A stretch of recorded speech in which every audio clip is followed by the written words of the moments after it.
Hello again. I'm sure that we all know by now that the Russians are invading Ukraine, probably with the aim of installing a puppet government there which will be a little more pro-Moscow than the present crowd running the country from Kiev. I am no fan of Vladimir Putin. Still less was I a fan of the Soviet Union before its collapse. But in this case, I feel that the Russian actions are justified, and I don't blame them a bit for what they are doing today. That might, I realise, need a little explanation. Until the fall of the Berlin Wall in 1989 and the end of the communist regimes, which took place like a row of dominoes falling, firstly in Eastern Europe and then following the abortive coup in Russia, in the Soviet Union itself. Before that, there were two great military blocs facing each other in Europe. These were, of course, NATO, the North Atlantic Treaty Organisation, and the Warsaw Pact. This was the very heart of the Cold War in geopolitical terms, the division of Europe which became known as the Iron Curtain. In the west was NATO, which in addition to the United States and Canada consisted of Britain, France, Belgium, Norway, Portugal and so on, countries which actually face the North Atlantic.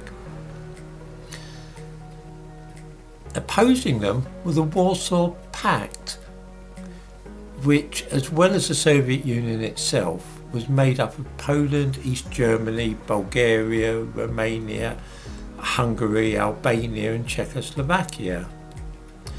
The Warsaw Pact was disbanded in 1991, and this was a golden opportunity for Europe to stop being the front line between America and Russia.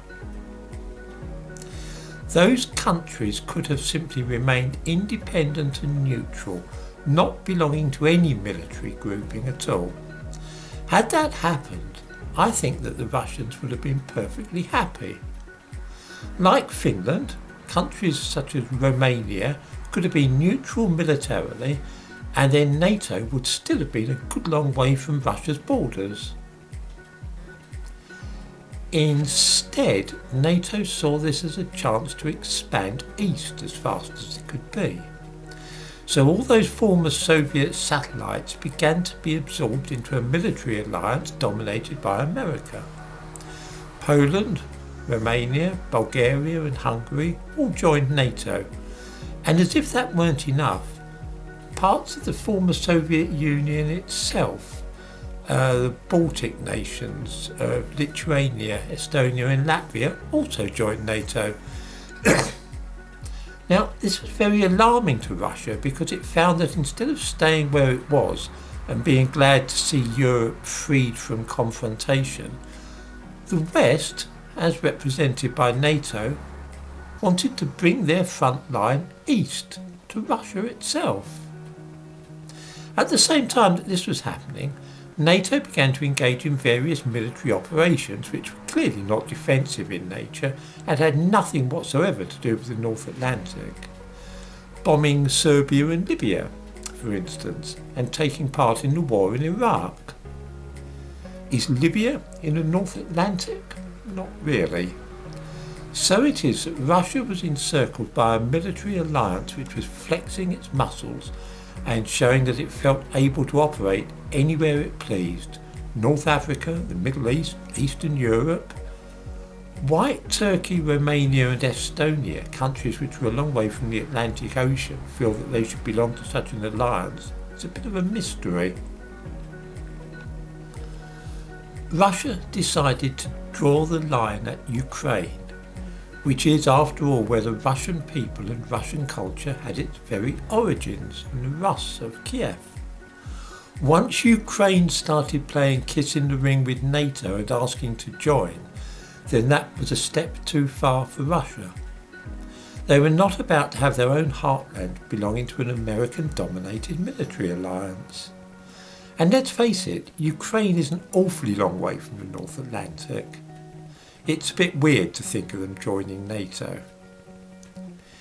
If we in the West had left well alone and not felt that we could stake a claim first to Eastern European countries and then to parts of Russia itself, the former Soviet Union, or however you like to think of it, then this war would not have happened.